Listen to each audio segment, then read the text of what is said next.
ऋषि, कवि और तपस्वी वाल्मीकि सोच में खो गए थे जब ऋषियों के ऋषि, वेदों के स्वामी, अतीत, वर्तमान और भविष्य के ज्ञाता देवर्षि नारद उनके सामने प्रकट हुए।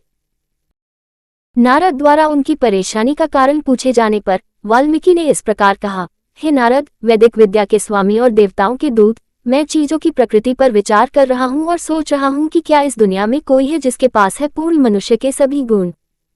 क्या कोई ऐसा व्यक्ति है जो अच्छाई, धार्मिकता का प्रतीक है, जो सुंदर और शरीर, मन और चरित्र से मजबूत है, फिर भी विनम्र, दयालु और परोपकारी है। एक व्यक्ति जो अपने विश्वासों और प्रतिज्ञाओं में दृढ़ है, वेदों के उपदेशों को पढ़ा और समझा और उन्हें बिना समझौता किए जीवन में लागू किया। एक व्यक्ति जो विद्वान और बुद्धिमान है और युद्ध में जिसकी वीरता से देवता भी डरते हैं, लेकिन फिर भी उसमें अहंकार का कोई अंश नहीं है। एक व्यक्ति जो नहीं जानता कि क्या ईर्ष्या है, लेकिन कृतज्ञता के लिए दी जाती है। एक व्यक्ति जिसने क्रोध और सभी तुच्छ भावनाओं पर विजय प्राप्त कर ली है, जो अपने कर्तव्य के प्रति कर्तव्यनिष्ठ है और सभी जीवित प्राणियों के लिए समझ, प्रेम और करुणा से भरा है। एक व्यक्ति जो धार्मिकता का प्रतिनिधित्व और प्रचार करता है और वह सब सत्य है और स्वर्ग के देवताओं से तुलना के योग्य है। एक व्यक्ति जो पूजा के योग्य है, फिर भी स्वयं पूजा करने और प्रार्थना करने में विनम्र है। एक ऐसा व्यक्ति जिसे उसके उत्कृष्ट गुणों के कारण सभी लोग चाहते हैं और सम्मान देते हैं, जो एक प्रेरणादायक नेता है, जिसे दोस्त प्यार करते हैं और दुश्मन उससे डरते हैं। एक व्यक्ति जिसका भव्य स्वरूप शांति फैलाता है, जिसकी उपस्थिति में प्रेम अंकुरित और पुष्पित होता है। किसकी भौं उसके हृदय के समान महान है, जिसके चेहरे और अंगों से उसकी आत्मा की कृपा और सुंदरता झलकती है। हे नारद, मुझे बताओ, केवल तुम ही मेरे प्रश्न का उत्तर दे सकते हो। क्या आपको इन गुणों से संपन्न कोई व्यक्ति मिला है? तीनों लोकों के गहन और व्यापक ज्ञान के स्वामी नारद ने इस प्रकार उत्तर दिया, वास्तव में, हे महान ऋषि, आपके द्वारा बताए गए सभी गुणों से संपन्न व्यक्ति को ढूंढना आसान नहीं है। हालांकि मेरे दिमाग में केवल एक ही बात आती है, ऐसा व्यक्ति। वह इक्ष्वाकु के परिवार में जन्मे राम हैं। वह चेहरे से गोरे और स्वभाव से न्यायप्रिय हैं। वह चौड़े कंधे वाले और शेर की तरह पतली कमर और कूल्हों वाले मजबूत हैं, फिर भी वह वाणी और व्यवहार में सौम्य है। उसका आकर्षण लुभावना है, फिर भी वह अपने शत्रुओं को भयभीत कर देता है। वह एक कुशल धनुर्धर है और विशाल धनुष धारण करता है। उसकी चाल राजसी और सुंदर है। उसके पास एक शानदार भौं, बड़ी लंबी आंखें और एक गर्दन है जो उतनी ही सुंदर है, शंख के रूप में चित्रित।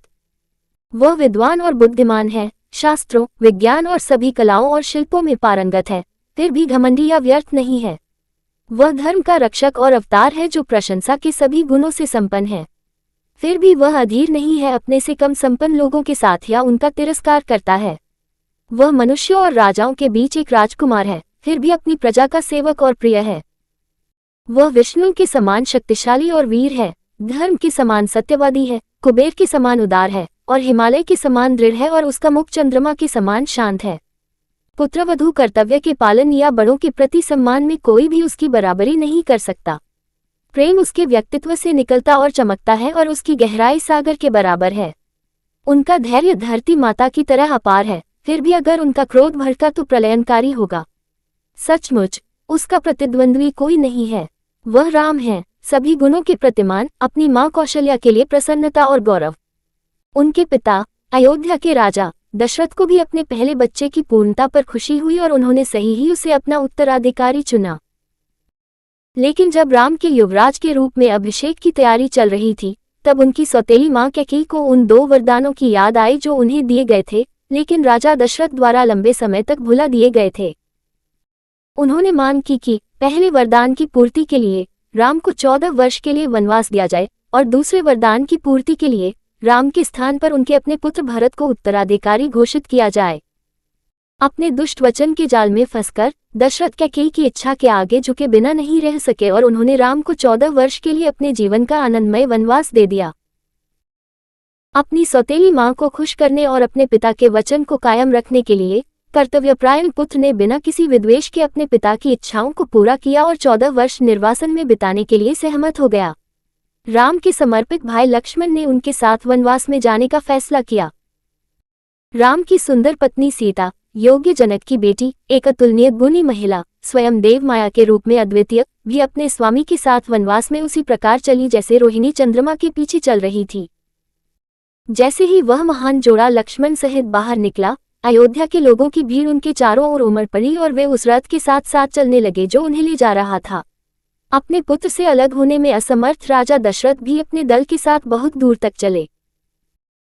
श्रृंगीरपुरा में गंगा नदी के तट पर राम ने अपने सारथी को अयोध्या लौटने के लिए कहा।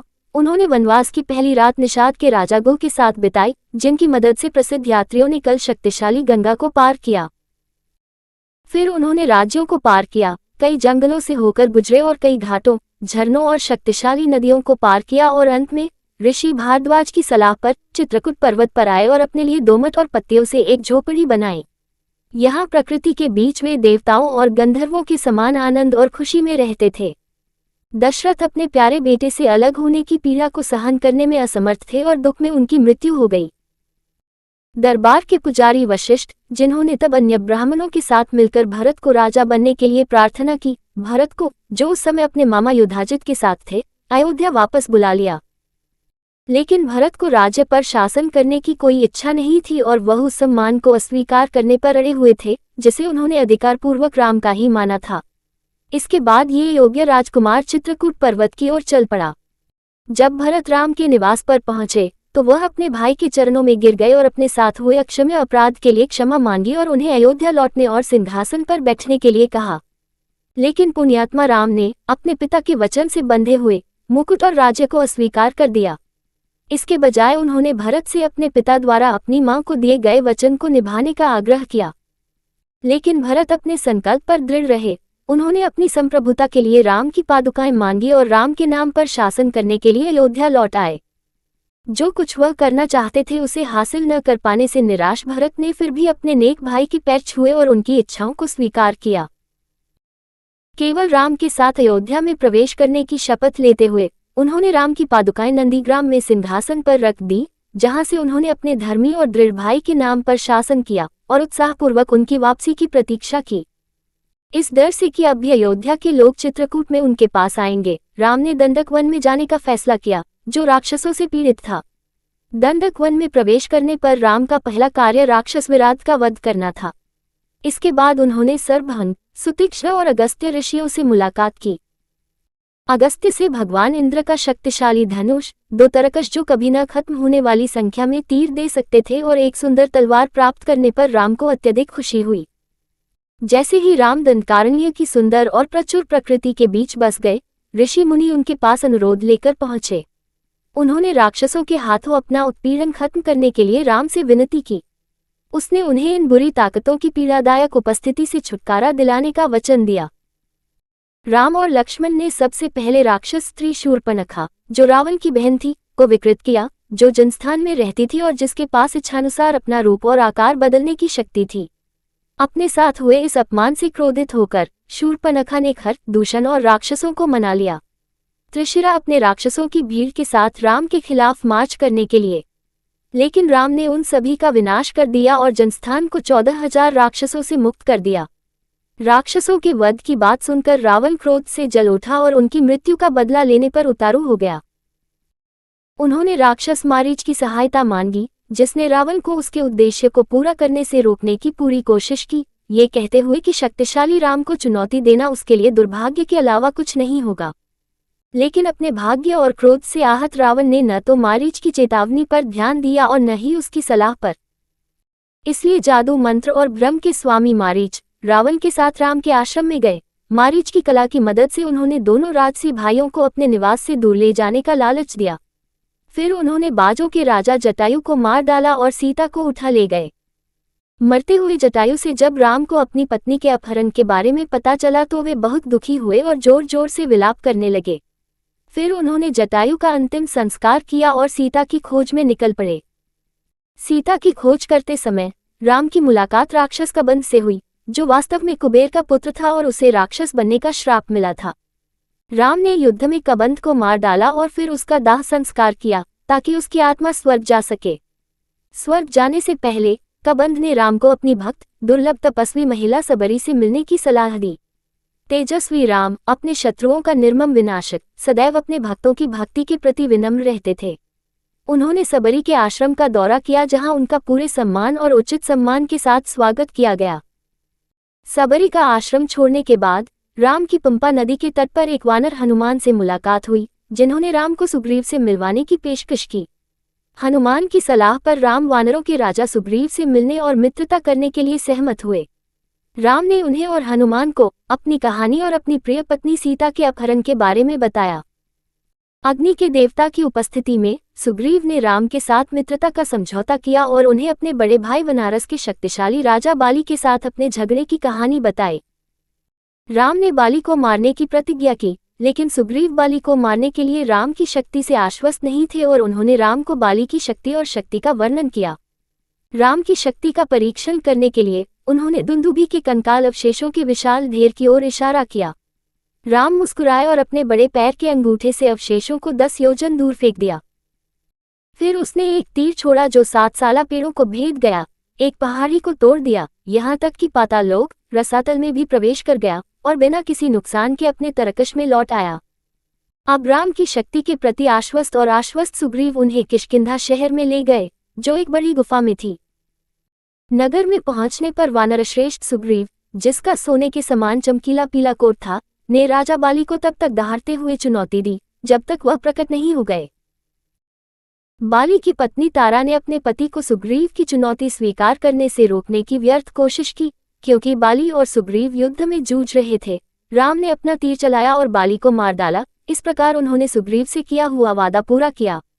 इसके बाद राम ने सुग्रीव को वनारस के राजा के रूप में ताज पहनाया। सुग्रीव ने वानरों को संगठित किया और उन्हें जनक की बेटी के ठिकाने का पता लगाने के लिए सभी दिशाओं में भेजा। बाद संपाति की सलाह का पालन करते हुए हनुमान ने रावण के राज्य लंका की ओर रुख किया, जो समुद्र के 500 योजन की दूरी पर था। एक ही छलांग में उसने समुद्र साफ कर दिया और लंका में उतर गया। हर जगह सीता की तलाश करने के बाद उन्होंने अंततः सीता को खोज निकाला। उन्हें अशोकवन में बंदी बना लिया गया था, जो कि रावण का उद्यान था, और वह राम के ध्यान में खोई हुई थी।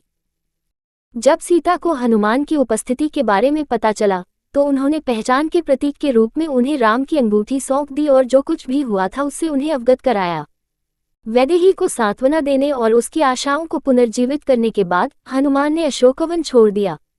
जाते जाते उसने बाग का बाहरी फाटक तोड़ डाला। आगामी युद्ध में हनुमान ने रावण की सेना के 5 कमांडरों, 7 मंत्रियों के बेटों और रावण के बेटे बहादुर अक्षय कुमार को मार डाला, इससे पहले कि वह ब्रह्मा द्वारा रावण के दूसरे बेटे इंद्रजीत को दिए गए अस्त्र से खुद को पकड़ सके। हनुमान ने खुद को बंधन में रहने दिया, खुद को राक्षसों के तानों और उपहास का शिकार बनाया और उनके हाथों अपमान सहा। ये सब सिर्फ रावण को देखने के अपने उद्देश्य को साकार करने के लिए किया गया था। इसके अलावा उसे यह ज्ञान था कि वह अपने दादा ब्रह्मा द्वारा दिए गए वरदान के माध्यम से अपनी इच्छानुसार खुद को मुक्त कर सकता है। इस प्रकार सुरक्षित रूप से बांधकर हनुमान को रावण और उसके दरबार के सामने लाया गया। यहाँ उन्होंने खुद को रस्सियों से मुक्त कर लिया और पूरे शहर में आग लगा दी। केवल अशोकवन को बख्शा, जहाँ सीता को रावण ने बंदी बना लिया था, और राम को ये बताने के लिए आगे बढ़े कि उन्होंने सीता को देखा है। फिर उन्होंने बताया कि लंका अभियान के दौरान उनके साथ क्या हुआ था। राम, लक्ष्मण, हनुमान और सुग्रीव लंका पर आक्रमण करने के लिए निकल पड़े। जब वे समुद्र तट पर पहुंचे तो समुद्र ने राम और उनके अनुयायियों को उसे पार करने की अनुमति नहीं दी। क्रोध से उत्तेजित होकर राम ने तीर पर तीर छोड़े, जो उनके धनुष से सूर्य की जलती हुई किरणों की तरह उड़ गए और इतना भयंकर तूफान उत्पन्न हुआ कि शक्तिशाली समुद्र भय से कांपने लगा। इस हमले का सामना करने में असमर्थ समुद्र के राजा, नदियों के स्वामी समुद्र, राम के सामने प्रकट हुए और इस शक्तिशाली योद्धा को प्रणाम किया। तब उन्होंने राम को समुद्र पर पुल बनाने की सलाह दी। राम ने समुद्र की सलाह पर काम किया और एक पुल का निर्माण कराया। इसी पुल के ऊपर से राम ने लंका पर चढ़ाई की थी और भीषण युद्ध में रावण को मार डाला था और सीता को बचाया था। उन्होंने रावण के भाई विभीषण को लंका का राजा नियुक्त किया।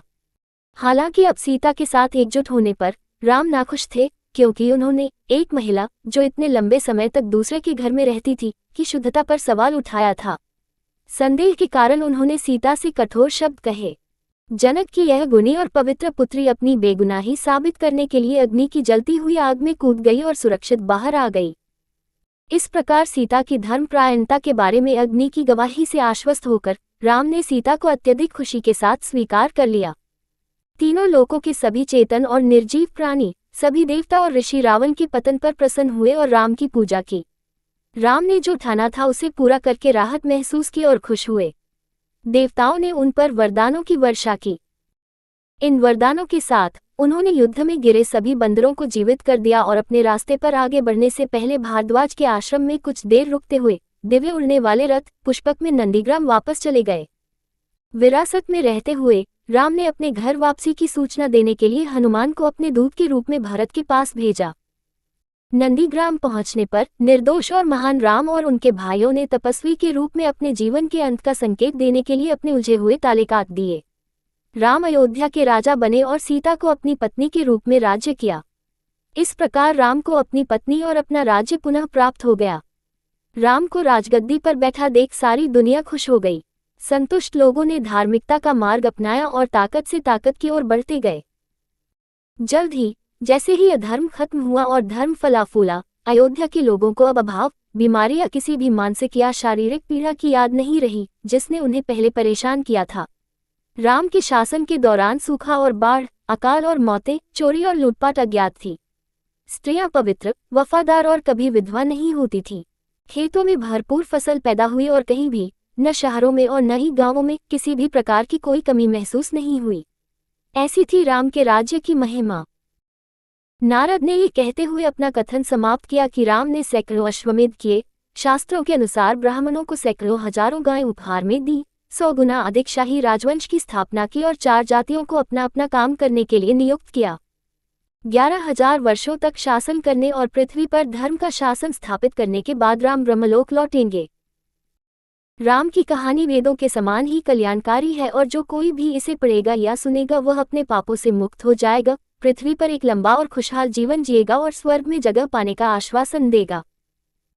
एक ब्राह्मण वाक्पटुता प्राप्त कर लेगा, एक क्षत्रिय पृथ्वी पर शासन करने में सक्षम हो जाएगा, एक वैश्य अपने व्यापार में बहुत लाभ प्राप्त करेगा और एक तुच्छ शूद्र भी महानता प्राप्त कर लेगा। नारद ने